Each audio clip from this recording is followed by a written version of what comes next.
Hey, Philip Giles here. Yeah, I want to talk about the shooting that happened last week over in Connecticut at the elementary school. And, all of a sudden, every time something like this happens, we go to gun control as a resolution. And I say, well, let's get to the root cause. And if you listen to the whole video, you hear what I'm talking about. You'll learn something at the end. So with the shooting, since 1999, when it happened in Columbine, we've had 40, I heard. 40 shootings like this. Virginia Tech was a bad one. This one was a bad one. So, all of a sudden, every time it happens, they talk about, we got to get rid of guns, ban guns, or make it difficult for guns. Well, let's look at the perpetrators in every instance. Even I think about Hinckley and some of the other killers, that shot Reagan back in the 80s, I think it was. Let's look at these people and let's see what the pattern is, because I can bet, as a parent of a child who was diagnosed with, in grade school with ADHD, because that was the buzz of the day then, but that didn't quite fit. We got to fit them in a category because, when we label them, we negate them. So we got to do that, in first or second grade, right? Get them right off the bat. And then wonder why, they don't fit in socially.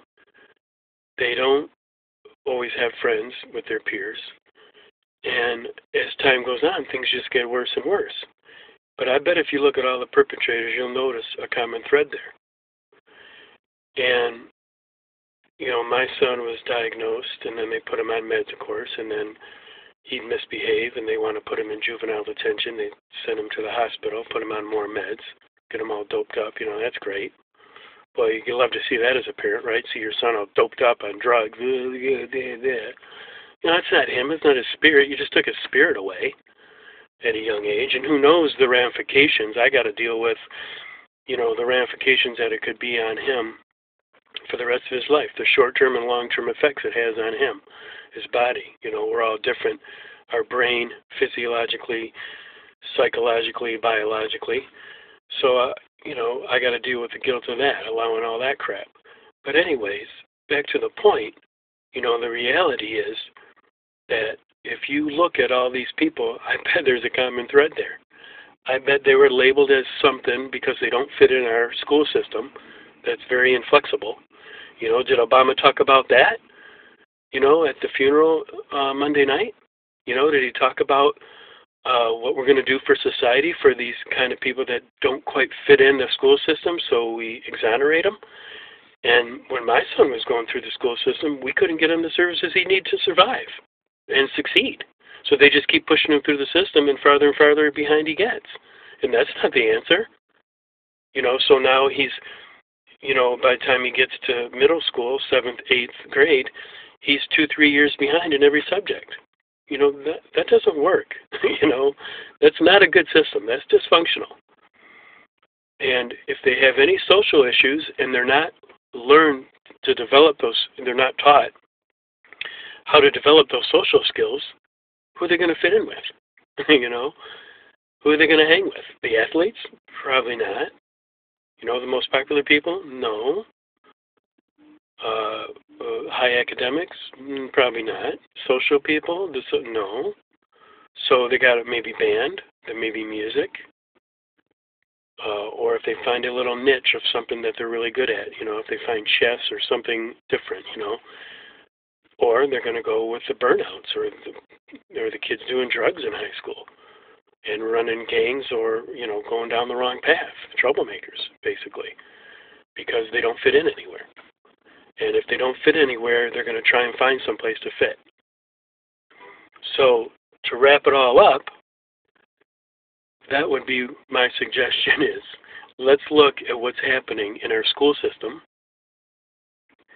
and also in society, sociologically, how do we give these kids who don't quite fit in our school system, and without labeling them, tell them, you hear people, oh, I don't know why. Why did his mom homeschool him? Well, gee, I don't know why his mom homeschooled him, but I bet I can guess. I bet I know exactly why his mom homeschooled him. And, oh, he was a very bright kid. Yeah, he was in honors English. Yeah, he was very smart. Really. But he didn't fit in, did he? You notice that? He didn't fit in. He was quiet. Didn't have many friends. Kept to himself. So how do we help these people that really need the help and help these families? Luckily she was affluent, his mother, and she was able to quit her job, still had money to do a lot of philanthropic things, and homeschool her son.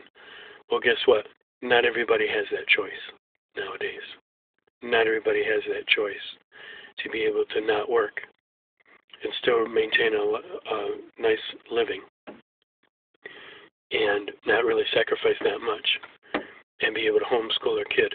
So let's look at these kids. Let's give them help early. And also, you'll always hear, oh, there's signs leading up to this, days, weeks, maybe even months leading up to the actual event.